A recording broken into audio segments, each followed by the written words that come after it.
እንዳትወጣ እንዳትገባ የሚያደርግ ጠላት ኢትዮጵያ አላት።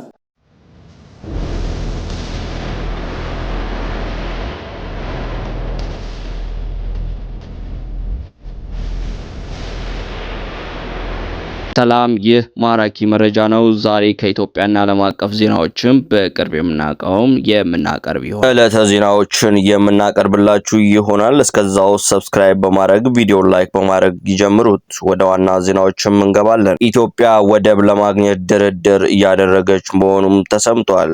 ኢትዮጵያ የባህር በር ለማግኘት የተለያዩ ሙከራዎችን ማድረጓን ቀጥላለች። በኬንያ በኤርትራና በሶማሌላንድ በኩል ወደብ ለማግኘት ከዚህ በፊት ስትንቀሳቀስ የነበረ ሲሆን አሁን ደግሞ በሶማሌ በኩል የባህር በር ለማግኘት ንግግር ላይ እንዳለችም ታውቋል። ከቢቢሲ ፎክስ ኦን አፍሪካ ጋር ዘለግ ያለ ቃለ መጠይቅ ያደረጉት የሶማሊያ ፕሬዝዳንት ሐሰን ሼህ መሐመድ በወደብ ጉዳይ ከኢትዮጵያ ጋር ንግግር ላይ መሆናቸውን ተናግረዋል። ፕሬዝዳንት ሐሰን ሼህ መሐመድ ከቢቢሲ ጋር በነበራቸው ቆይታ ሶማሊያና ኢትዮጵያ መካከል ወደብ አገልግሎት ጉዳይ ንግግር እየተደረገበት መሆኑን ጠቅሰው ገና መቋጫ እንዳላገኘ ጠቅሰዋል። ኢትዮጵያ የሶማሌ ወደብ ተከራይታ ብትጠቀም ችግር የለብንም ሲሉም ተናግረዋል። በጉዳዩ ላይ ከኢትዮጵያ በኩል የተባለ ነገርም የለም። ከዚህ ጋር በተያያዘ ኤርትራ በተደጋጋሚ ክሷንም ቀጥላለች። የኤርትራ ማስታወቂያ ሚኒስትር የማነ ገብረ መስቀል የኢትዮጵያ መንግስት ባለስልጣን የባህር በር ለማግኘት በሚል ቀጠናዊ ቀውስ ለመፈበረክ የሚያደርጉትን ጥረት በአሁኑ ወቅት ከፍተኛ ደረጃ ላይ ደርሷል በማለት በማህበራዊ ትስስር ገጻቸው ላይም ከሰዋል። ባለስልጣናቱ በባህር በር ዙሪያ በየዕለቱ አሳሳችና ተንኳሽ ንግግሮችን ያደርጋሉ ያሉት የማነ ከባለስልጣናቱ ንግግሮች መካከል አንዱ የኤርትራን ታሪክ መክሰስ እና አዛብቶ ማቅረብ ይገኝበታልም ብለዋል። የቀኝ ግዛት ድንበሮች ጨምሮ ዓለም አቀፍ ህግጋትን ዋና ዋና መሪዎች ሆን ብሎ መጣስና ግዴለሽ የጦርነት ዛቻ ሌላኞቹ የኢትዮጵያ መንግስት ባለስልጣናት ትርክቶች መለያ ባህሪያት እንደሆኑም የማነ ገልጸዋል። የማነ አያይዘውም የአፍሪካ ቀንድ ቀጠና አላስፈላጊና ማስቀረት የሚቻል ሌላ ዙር ግጭትን ትርምስ ውስጥ ሊገባ አይገባውም በማለትም አሳስበዋል። የኤርትራ ጠቅላይ ሚኒስትር እኛ ጦርነት ፍላጎት የለንም፣ ነገር ግን ሳንፈልገው ተገደን የገባንበት ውጊያ ታግለን ድል በማድረግም ተወጥተናል ሲሉም ተናግረዋል። በጎረቤት ሀገሮች ላይ አንድም ቀን ይገባኛል ጥያቄ አንስተንም ሆነ ምኞትም አሮብን አያውቅም። ታሪካችን እንደሚመሰክረው ሀገራችን ለአደጋ ስትጋለጥና ጥቃት ሲደርስብን እንዴት መከላከል እንዳለብን በደንብ ጠንቅቀን እናውቃለን። ፕሬዝዳንት ኢሳያስ አፈወርቂ ካደረጉት ንግግር የተወሰደ መረጃ ነው። ጠላት ኢትዮጵያን ለማዳከም ባንዳን በማስታጠቅ እየሰራ ነው ሲሉ ፊልድ ማርሻል ብርሃኑ ጁላም ተናግረዋል። የጦር ኃይሎች ጠቅላይ ኢታማዦር ሹም ፊልድ ማርሻል ብርሃኑ ጁላ ኢትዮጵያ እንዳትገነባ እንዳትወጣ የሚያደርጋት ጠላት አላት። ይህም ጠላት አንድሮ በራሱ በመምጣት ትቶ ባንዳ እያስታጠቀ ገንዘብ እየሰጠ ሚዲያ እያስታጠቀ ሀገራችን ለማዳከም እየሰራ ነው ሲሉም ተናግረዋል። ፊልድ ማርሻሉ ጠላት ሲሉ የጠሩት አካል የውስጥ ድክመቶችን፣ ደህንነትና ልዩነቶች እንደ ነዳጅ እየተጠቀመ መሆኑንም ገልጸዋል። የሁርሶ አጭር ኮርስ እጩ መኮንን ትምህርት ቤት 26ኛ ንስር ኮርስ ሰልጣኞች በማስቀረብ ወቅት ንግግር ያደረጉ ፊልድ ማርሻል ብርሃኑ ጁላ ተመራቂዎቹም ባንዳና ባንዳ እየላከ ካለው ታሪካዊ ጠላት ጋር በመዋጋት በማሸነፍ ሀገራችንን ለማሻገር ያሰለጠናችሁ ዘመኑ አርበኞች ናችሁ ብለዋል።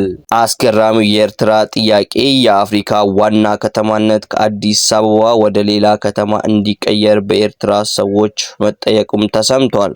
የአፍሪካ ህብረት ኤዩ ዋና መስሪያ ቤት ከአዲስ አበባ እንዲነሳ የኤርትራ ሰዎች በቅርቡ የአፍሪካ ህብረት ኤዩ ዋና መስሪያ ቤትን ከአዲስ አበባ እንዲዛወር የሚጠይቅ አቤቱታ ማቅረቡን ተከትሎ በሆርን ሪቪው ተመራማሪ በሆኑት በቤተልሔም ፍቅሩ የቀረበ አንድ ትንታኔ ይህ ጥያቄ በሰጡት አመንኪዮ ላይ የተመሰረተና የፓን አፍሪካኒዝም ታሪካዊና መንፈሳዊ መሰረት የሚክድ ነው ሲሉም ተችተዋል። ጸሐፊዋ ይህን አቤቱታ ከኤርትራ ጋር የቅርብ ግንኙነት ባላቸው ግለሰቦች የቀረበ መሆኑንም ጠቁመዋል። ትንታኔ እንደሚያስረዳው የአዲስ አበባ ምርጫ ድንገተኛ ሳይሆን የአፍሪካ ነጻነትና ራስ የመወሰን ፍላጎት ያረጋገጠ ያረጋገጠ ኃይለኛ ታሪካዊ ውሳኔ ነበር ሲሉም ኢትዮጵያ በቀኝ ግዛት ያልተያያዘች ብቸኛ የአፍሪካ ሀገራት እንደመሆኗ በአፍሪካ የነጻነት ንቅናቄዎች ውስጥ የማይናወጥ የሉዓላዊነት ምንጭ ሆና አገልግላለች። በተለይም ይህን ታሪካዊ ምሳሌያዊነት ጊዜያዊ ያለፈበት መፈረጅ ብሎ የፓን አፍሪካኒዝም መሰረት መነሻ እንደ መካድ ይቆጠራልም ብለዋል። ጸሐፊዋ የአፍሪካ ህብረት ከአዲስ አበባ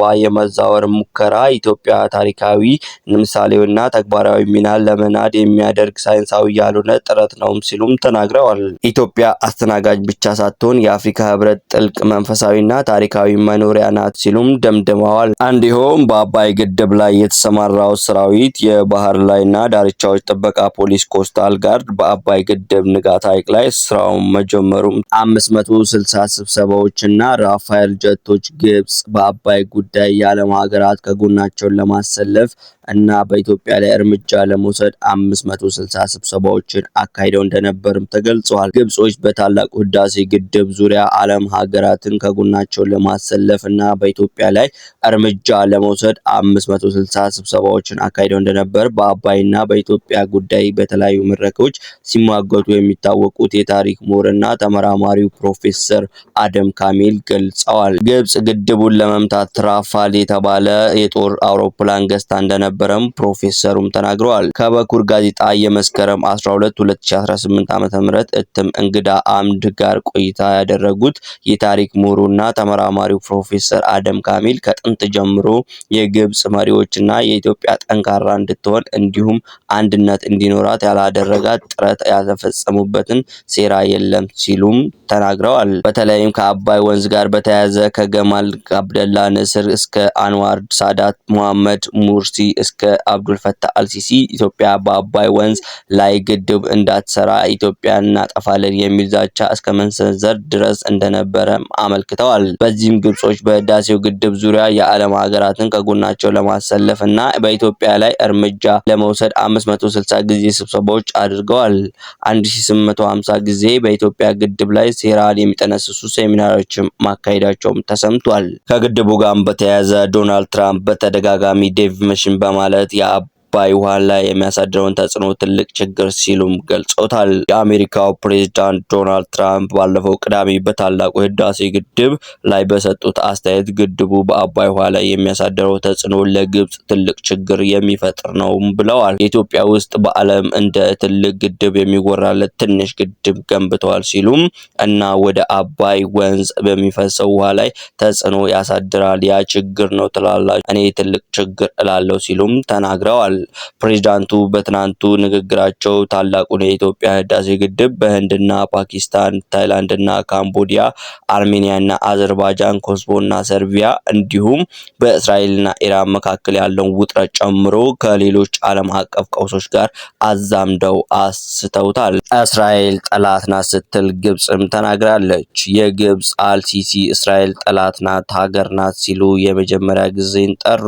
ሲሲ ከ1979 በኋላ እስራኤልን ለመጀመሪያ ጊዜ ጠላት ሀገር ናት ሲሉ ፈርጀዋል። እስራኤል በግብጽ ብሔራዊ ደህንነት ላይ አደጋ ደቅናለች ብለዋል ፕሬዝዳንት ሲሲ። የግብጽ መሪ ፈረጃ መነሻ እስራኤል የጋዛ ነዋሪዎች በራፋ ድንበር በኩል ወደ ግብጽ ሰናይ ሰርታ ተባራለች ከሚል ፍራቻ የመነጨ ነው ተብሏል። ፕሬዝዳንቱ ይህን ያሉት በሳምንቱ መጨረሻ በተካሄደው በዶሃ አረብ ሙስሊም ሀገራት ስብሰባ ማጠቃለያ መዝጊያ ንግግር ባደረጉበት ወቅትም ነው። መረጃዎች እንዲደርሳችሁ ሰብስክራይብ በማድረግ ቤተሰብ ይሁኑ።